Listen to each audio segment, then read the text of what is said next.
Aujourd'hui, nous allons faire un nouveau tuto sur les champs de formulaire issus du HTML4. Alors, issus du HTML4, j'entends par là qu'ils existaient déjà en HTML4, qu'ils ont été repris en HTML5, et avec l'apport notamment de nouveaux attributs. Alors, nouveaux attributs quelquefois spécifiques aux champs, et quelquefois communs à l'ensemble des champs. Alors, donc, on va faire aujourd'hui donc l'input de type texte, le text area, le select, l'input de type checkbox, l'input de type radio, l'input de type file. Ça, c'est pour l'upload de fichiers, notamment le plus souvent des photos, l'input de type hidden et l'input de type bouton. Alors, on va commencer par l'étude de l'input de type texte.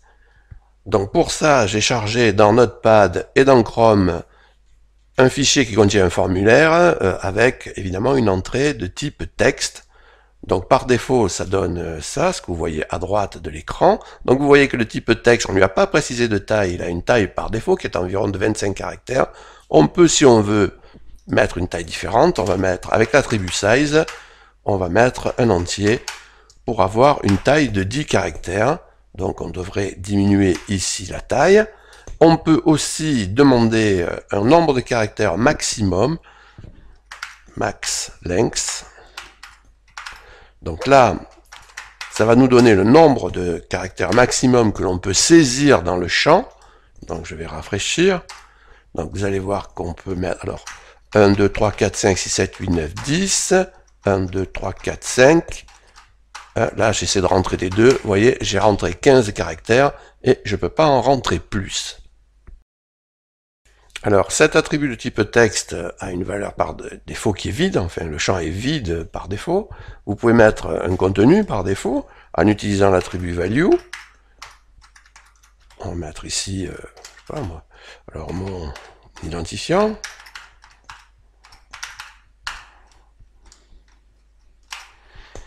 Et on va rafraîchir ici. Voilà. Alors maintenant, on va mettre en place l'attribut placeholder. Placeholder signifie littéralement tenir la place. Donc on va pour cela prendre une taille de 50 et rajouter donc un attribut placeholder qui va contenir une chaîne de caractères. Alors, on va regarder ce que ça donne ici. Donc vous voyez, donc on a agrandi la longueur du champ et on a mis une chaîne de caractères qui est grisée ici, et cette chaîne de caractères là, elle donne une information sur le format de l'identifiant, et dès qu'on va cliquer dedans et qu'on va commencer à taper quelque chose, cette information va disparaître. Donc vous pouvez vous en servir pour donner des informations concernant le format. Enfin, vous mettez ce que vous voulez, mais le plus souvent, c'est ce que l'on fait. Alors ici, on a utilisé le placeholder avec une entrée input de type texte. On l'utilisera plus tard avec le text area. Le placeholder, c'est un apport, c'est un attribut qui a été apporté par le HTML5. Alors maintenant, on va passer à l'étude de deux attributs qui sont communs à l'ensemble des champs, que ce soit les HTML5 ou les HTML4. Ils existaient déjà en HTML4, c'est les attributs disable et read-only. Donc on va commencer par le disable. Alors, je repars d'un formulaire vierge, disons, avec un input de type texte minimal. Donc, je vais rajouter maintenant une valeur et l'attribut disable. Donc, je sauvegarde et je vais voir ici ce qui se passe. Donc, vous voyez que la valeur est placée dans le champ et que le champ est grisé. On peut constater aussi que si on clique, là, je clique ici, je n'arrive pas à obtenir le focus. Bon. Je pourrais vous montrer, et je vais vous montrer que si on appuie sur traiter, eh bien, la valeur n'est pas envoyée. Le champ est carrément sorti du formulaire. Alors ça, je vais le faire sur serveur. Donc j'ai la même chose, vous comprenez ce que je fais. Là, je suis en local, j'ai la même chose, le même code sur serveur. Et j'appuie sur traiter pour vous montrer que rien n'est envoyé au serveur dans le cas où on a placé un disable sur l'entrée. Alors je vais faire le même style d'exercice avec le read-only, je pars de quelque chose de minimum, je rajoute une valeur et l'attribut read-only, je sauvegarde, puis je vais en local, je rafraîchis. Donc là vous voyez que le texte n'est pas grisé, contrairement au disable. Je vais maintenant appuyer sur Tab, le champ reçoit le focus, contrairement au disable aussi, et je vais aller maintenant sur serveur, et je vais traiter, envoyer le formulaire, et vous voyez que, contrairement au disable, une nouvelle fois, la valeur est envoyée. Donc là, vous avez la comparaison disable, read only. Alors on va passer maintenant au text area, qui est un champ de saisie de texte mais multiligne. Donc pour cela, j'ai pris un formulaire minimal. Donc là, je vais créer le text area. Donc déjà avec ça, vous allez voir que j'ai quelque chose. Donc j'ai un champ de saisie, bon, avec des valeurs par défaut. Si je veux changer le nombre de lignes, eh bien je mets row égale 10. Et le nombre de colonnes, je vais mettre cols égale 50. Bien, donc avec ça, je vois que je maîtrise la taille. Si je veux un contenu, je peux mettre un contenu initial, donc entre les balises ouvrantes et fermantes, et il peut être multiligne, c'est-à-dire ici, multiligne. Voilà.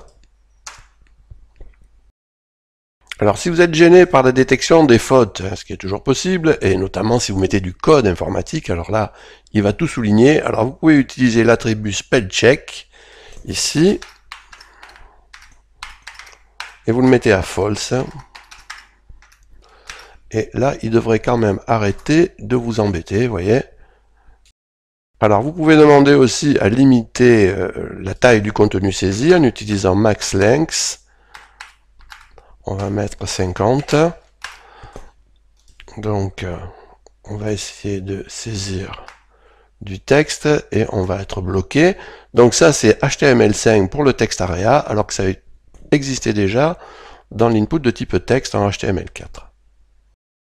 Donc pour terminer, on va aller faire un essai avec un formulaire qui est en ligne donc sur serveur, donc ici la page, et ici son code. Alors j'ai été obligé de compléter par le name, donc le nom des données qui vont être envoyées, et un ID pour que ce soit complet. Donc vous voyez ici, je clique, j'ai le focus, et lorsque je traite, là, j'envoie bien donc dans la variable comment le contenu du texte area.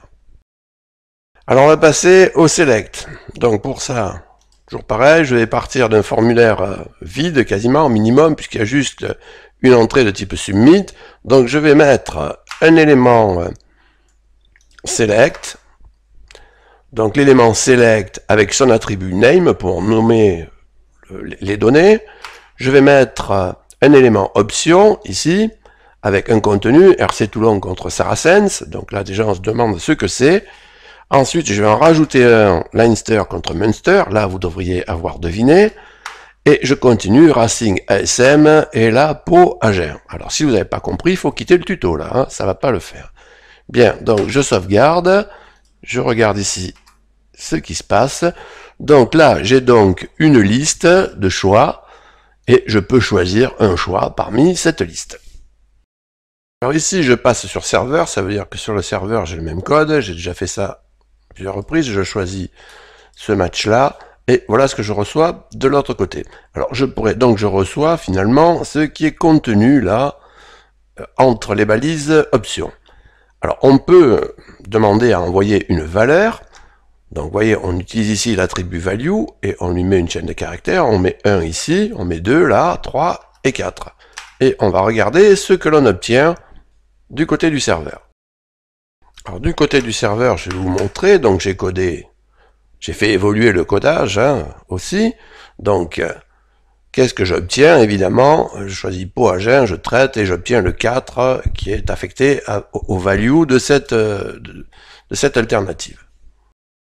Alors on va voir maintenant les possibilités de regroupement. Vous pouvez regrouper les options en leur donnant un label. Par exemple ici, le label Coupe d'Europe. On utilise pour ça OPT Group, l'élément OPT Group.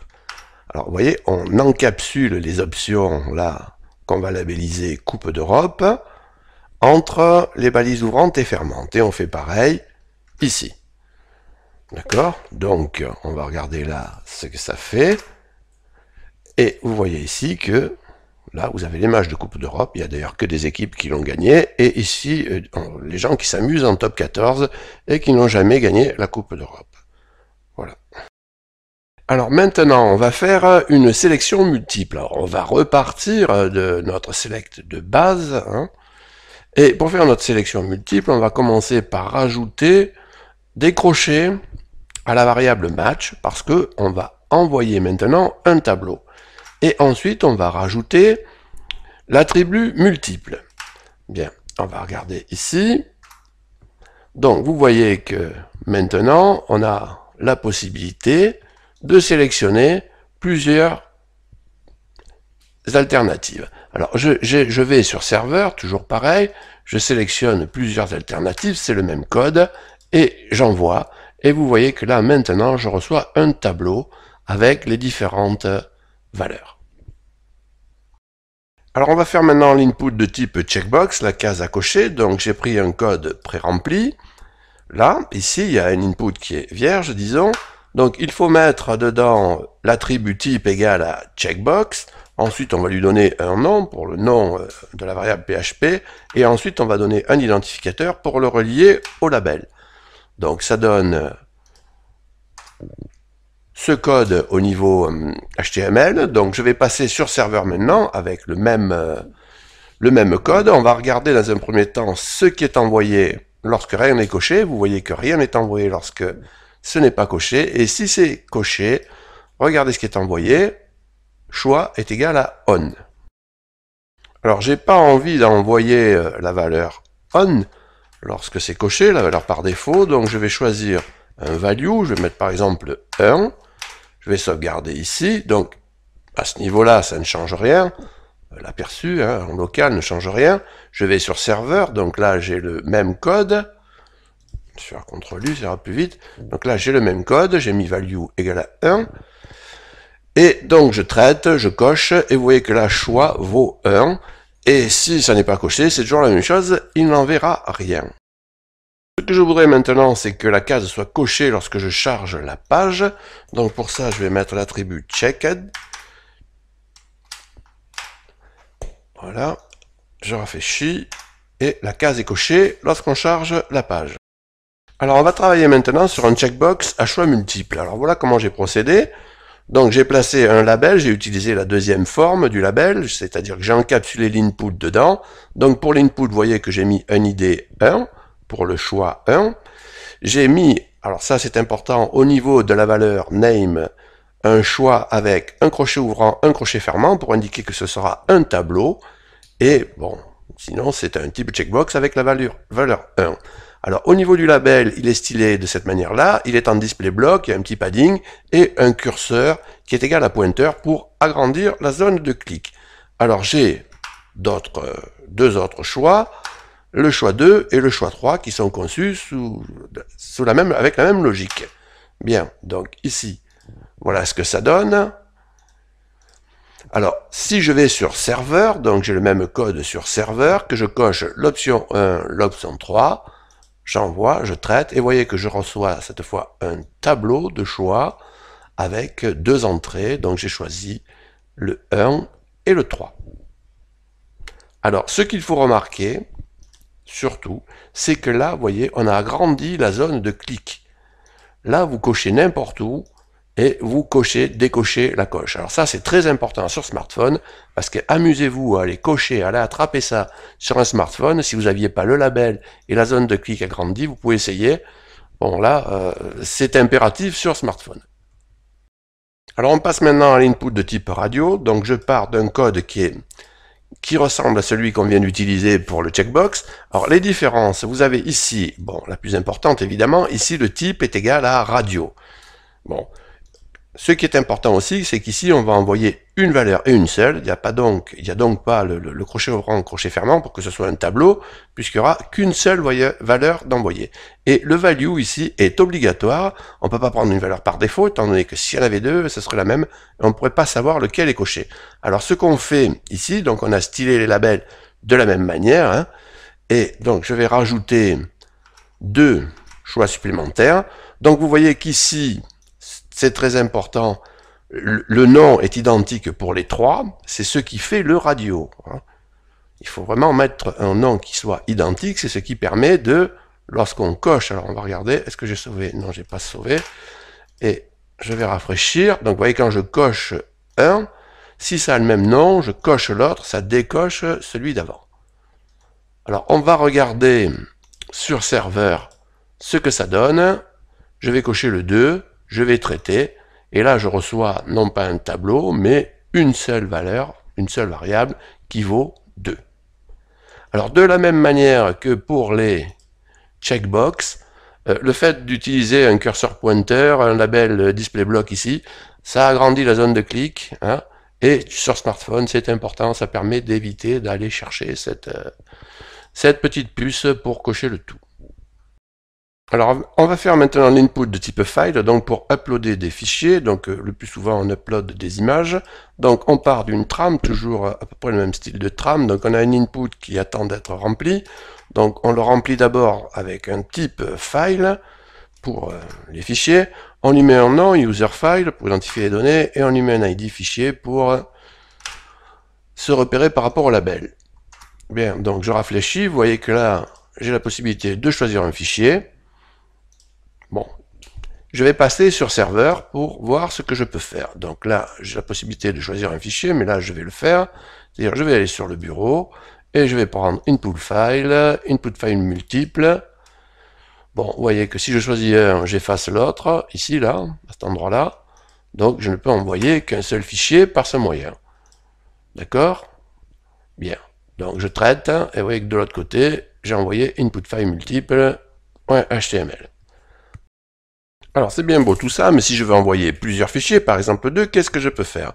Alors je peux rajouter ici un crochet ouvrant, un crochet fermant, pour envoyer un tableau, et ajouter derrière une autre input de type file avec le même nom pour le tableau. Alors qu'est-ce que ça donne ici? Je vais sauvegarder, rafraîchir. Donc ici vous voyez que vous avez la possibilité de choisir un fichier, mais pas deux, hein, comme tout à l'heure, et vous pouvez en choisir un en haut et un en bas, donc vous pouvez en choisir deux. Donc on va regarder sur serveur, choisir un fichier, on va prendre input file ici, ici on va choisir un autre input file multiple, on va traiter, et vous voyez qu'on a envoyé deux fichiers, mais pas plus. Alors maintenant, qu'est-ce que je veux faire? Je veux choisir autant de fichiers que je veux.